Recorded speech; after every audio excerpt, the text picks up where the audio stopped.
बिस्मिल्लाहिर्रहमानिर्रहीम। Dear student, अस्सलाम वालेकुम। आज का हमारा टॉपिक है classification of organic compound. Organic compound को किस तरीके से क्लासीफाई किया है। तो यहाँ पर आप अगर देखें तो आपको नज़र आएगा कि हमें दो तरह से हमने इसे डिवाइड किया है। एक तो हमने किया ओपन चेन कंपाउंड और एक साइक्लिक कंपाउंड में, ठीक है। ओपन चेन कंपाउंड जो है हमारे पास एक सिंगल स्ट्रेट चेन होगी, उसे बोलेंगे हम ओपन चेन कंपाउंड। और साइक्लिक कंपाउंड हमारे पास रिंग लाइक स्ट्रक्चर होगा। मैं इनके स्ट्रक्चर भी आपको दिखा दूँगी, अभी बना के भी दिखा दूँगी। The compound which contain atom. Open chain compound की अगर बात करें, ऐसे कंपाउंड जिनके अंदर एटम जो है आपस में लिंक जुड़े हुए हों, उनके किस तरीके से ओपन चेन स्ट्रक्चर हो, जैसे कि एन-पेंटेन या आइसोपेंटेन स्ट्रक्चर हो। अब आगे क्या बोल रहे हैं, open chain compound further divide हो रहा है दो उसमें, स्ट्रेट चेन कंपाउंड और branch chain compound. Straight chain compound में क्या बोल रहे हैं, open chain compound with substitute link in the straight chain और example n butane. Open chain compound contain branch, for example isobutane. ये मैं आपको आगे दिखाती हूँ, पूरा स्ट्रक्चर दिखाती हूँ कैसे होंगे। अब ये यहाँ पर साइक्लिक कंपाउंड जो है हमारे पास ये भी दो तरह के होंगे। साइक्लिक कंपाउंड एक हमारे पास एरोमेटिक होंगे और एक नॉन एरोमेटिक होंगे। हमारे पास जो है रिंग लाइक स्ट्रक्चर होगा, दोनों का साइक्लिक और रिंग लाइक स्ट्रक्चर होगा। किस तरीके से,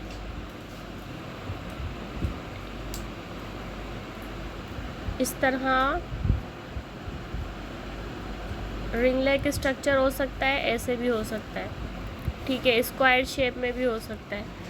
तो ये इस तरीके से रिंग लाइक स्ट्रक्चर होंगे, इनको साइक्लिक स्ट्रक्चर भी बोलते हैं। नेक्स्ट क्या कह रहे हैं कि साइक्लिक को फर्दर डिवाइड किया है हेट्रोसाइक्लिक कंपाउंड में और होमोसाइक्लिक कंपाउंड में। हेट्रोसाइक्लिक में क्या होगा, organic compound with a carbon ring. Carbon ring तो होगी, लेकिन इसमें हमारे पास जो है आपको लास्ट में एग्जाम्पल जो लिखी हुई नज़र आ रही है, ये यहाँ पर आपको नाइट्रोजन, ऑक्सीजन और सल्फ़र लिखा हुआ नज़र आ रहा है। रिंग के साथ इनकी अटैचमेंट होगी, तो इस वजह से हम बोल रहे हैं इसको हेट्रोसाइक्लिक कंपाउंड। उसके बाद यहाँ पर आप देखें तो होमोसाइक्लिक की बात हो रही है। Homocyclic compound having atom of the same element in ring, for example benzene और साइक्लोबुटेन। ये हमारे पास ये भी एक पूरी रिंग स्ट्रक्चर होगी बेंजीन के साथ। अब ये यहाँ पर क्या कह रहे हैं, होमोसाइक्लिक कंपाउंड को फर्दर डिवाइड किया है। होमोसाइक्लिक कंपाउंड को फर्दर डिवाइड किया है एसाइक्लिक कंपाउंड और एरोमेटिक कंपाउंड।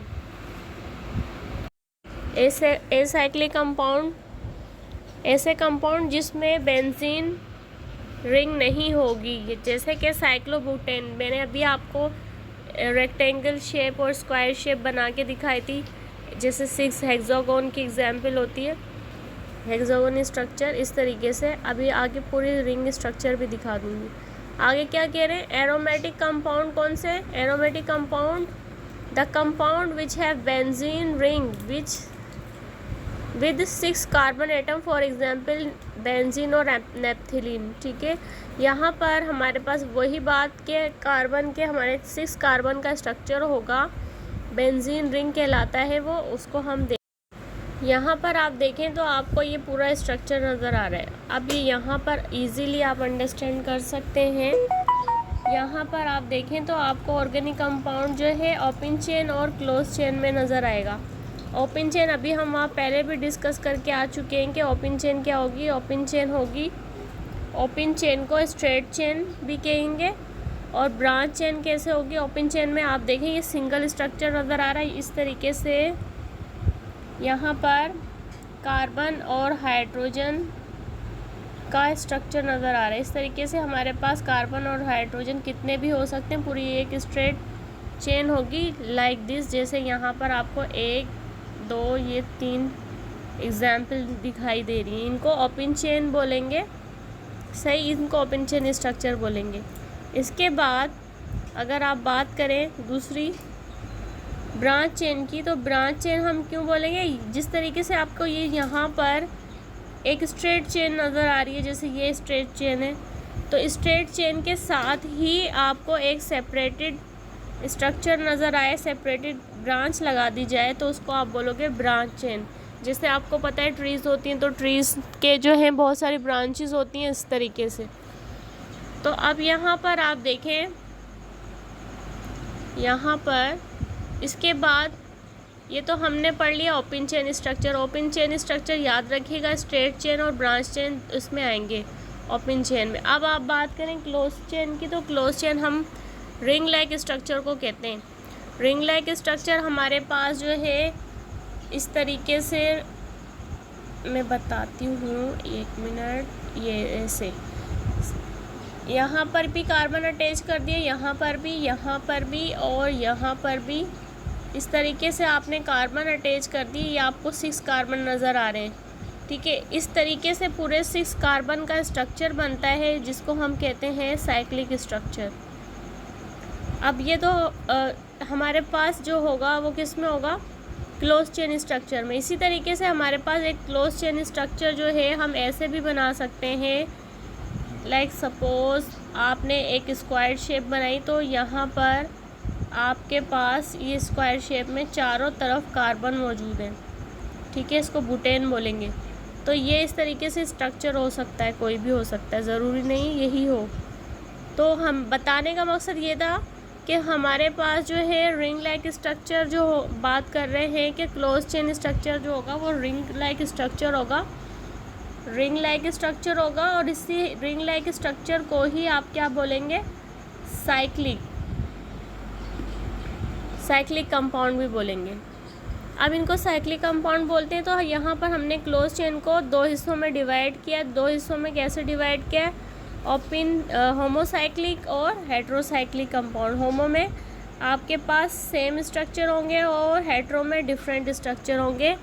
अब ये बने हुए किसके हैं, बने हुए तो क्लोज चेन रिंग जो है ये हमारे पास है ही, हमारे पास है क्या, हाइड्रोकार्बन स्ट्रक्चर है। ऑर्गेनिक केमिस्ट्री पढ़ रहे हैं तो जाहिर सी बात है हाइड्रोकार्बन्स होंगे इसके अंदर, तो ये हाइड्रोकार्बन्स हैं। अब बोल रहे हैं होमोसाइक्लिक कंपाउंड फर्दर डिवाइड हो रहा है एसाइक्लिक में और किस में, एरोमेटिक कंपाउंड में। एसाइक्लिक में आप कार्बन की रिंग स्ट्रक्चर देख रहे हैं, यहाँ पर आपको देखें ट्रायंगल शेप, स्क्वायर शेप नज़र आ रही है और रिंग स्ट्रक्चर दूसरा एक और भी नज़र आ रहा है, दूसरा स्ट्रक्चर जिसमें आपको यहाँ पर सिंगल डबल बॉन्ड अल्टरनेट नज़र आ रहा है, ठीक है। एक सादा है हमारे पास, जो हमारे पास सादा स्ट्रक्चर होगा जिसमें डबल बॉन्डिंग नहीं होगी उसको हम बोलेंगे एसाइक्लिक कंपाउंड। और जो है एरोमेटिक किसे बोलेंगे, जहाँ पर सिंगल डबल बॉन्ड अल्टरनेट बना हुआ। देखिए यहाँ पर ये सिंगल, ये डबल, ये सिंगल और ये डबल। इस तरीके से जब एक के बाद एक स्ट्रक्चर हो इसको अल्टरनेट स्ट्रक्चर भी बोलते हैं और इसे एरोमेटिक स्ट्रक्चर भी बोलते हैं। तो ये यहाँ पर इस तरीके से आपके पास 2 स्ट्रक्चर बना के दिखाएं और दोनों ही साइक्लिक स्ट्रक्चर हैं, किसके, होमोसाइक्लिक के। और यहाँ पर इसके बाद अगर दूसरी बात की जाए तो यहाँ पर आपको कौन सा नज़र आ रहा है, हेट्रो। तो हेट्रो की अगर आप बात करें तो हेट्रो में आपको क्या बोल रहे हैं, हेट्रो में कार्बन, नाइट्रोजन, ऑक्सीजन और सल्फर रिंग के साथ अटैच होगा तो उसको आप बोलोगे हेट्रोसाइक्लिक कंपाउंड। इसमें भी एसाइक्लिक कंपाउंड है और एरोमेटिक कंपाउंड है। तो हमें मालूम है कि एसाइक्लिक कंपाउंड अभी हमने डिस्कस किया, स्क्वायर शेप, रेक्टेंगल शेप या रिंग लाइक स्ट्रक्चर, कोई भी स्ट्रक्चर है, लेकिन हमारे पास एसाइक्लिक बोल रहा है और साथ में हेट्रो भी बोल रहा है। हेट्रो बोल रहा है तो हमारे पास ये यहाँ पर इसमें कार्बन, नाइट्रोजन, ऑक्सीजन लगा कर दिखाया और बोल रहा है कि रिंग के साथ ही आप देखें NH लिखा हुआ है और ऑक्सीजन लिखा हुआ है, तो इसको एसाइक्लिक बोल दिया क्योंकि यहाँ पर सिंगल बॉन्ड है। यहाँ पर एरोमेटिक में सिंगल डबल अल्टरनेट बॉन्ड है रिंग के साथ, तो इस वजह से इसको जो है क्या बोल रहे हैं, aromatic compound.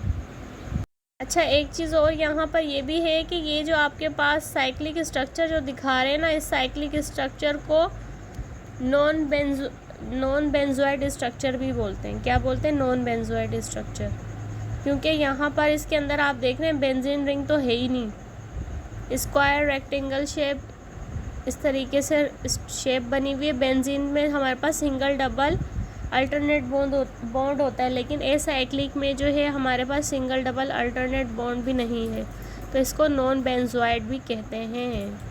Non benzoate aromatic compound कौन से होंगे? Aromatic compound which do not contain benzene ring. जैसे कि मैंने आपसे अभी कहा कि साइक्लिक रिंग होगी, स्क्वायर शेप में भी हो सकती है, रेक्टेंगल शेप में भी हो सकती है, भले रिंग लाइक स्ट्रक्चर हो जैसे बेंजीन का होता है, लेकिन यहाँ पर क्या होगी? एसाइक्लिक स्ट्रक्चर बना हुआ होगा। अगर जर्नल स्ट्रक्चर की बात की जाए तो आपके पास क्या है? जर्नल कैरेक्टर्स, ऑर्गेनिक कंपाउंड के जर्नल कैरेक्टर्स क्या है? हमारे पास क्या लिखा हुआ है? ऑर्गेनिक कंपाउंड जो है हमें ऑब्टेन होते हैं लिविंग थिंग से, लाइक एनिमल्स और प्लांट। ये हम पहले भी डिस्कस कर चुके हैं। कंपोजिशन क्या है ऑर्गेनिक कंपाउंड की? हमें पता है कार्बन इसमें की रोल के तौर पे काम करता है। Carbon is the key element in all organic compound, मतलब कार्बन जो है की एलिमेंट है इस तमाम ऑर्गेनिक कंपाउंड में, और सारे कंपाउंड जो है हाइड्रोजन और कार्बन से मिलके बने हुए हैं ऑर्गेनिक कंपाउंड। और में also organic compound also contain hydrogen, oxygen, other element, phosphorus. Organic compound contain both type of covalent bond, polar and non polar bond. ठीक है।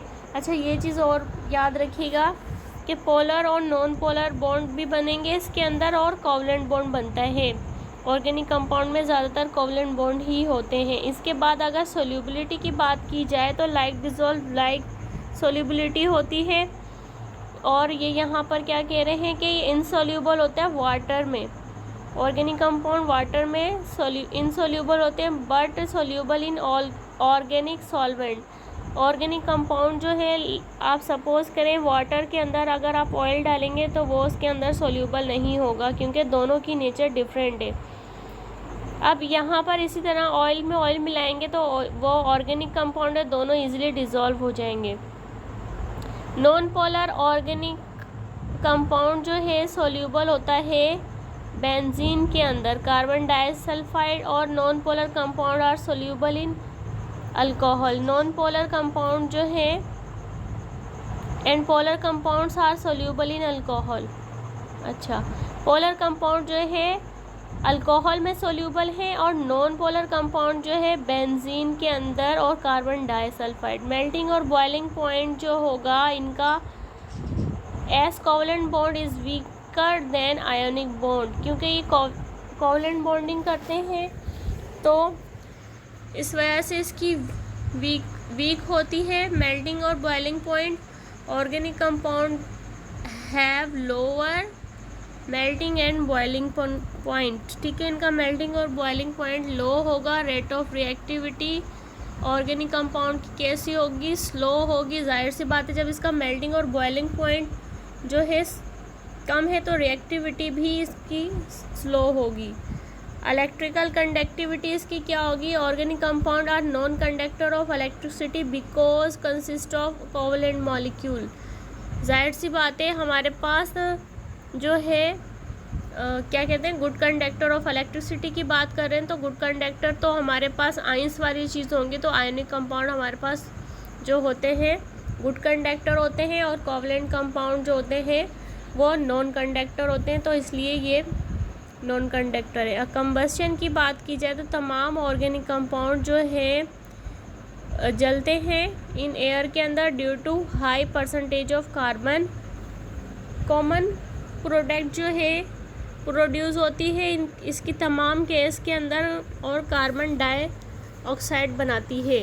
स्टेबिलिटी की अगर बात की जाए तो इसके ऑर्गेनिक कंपाउंड जो होते हैं लेस स्टेबल होते हैं on high temperature as compare to inorganic compound.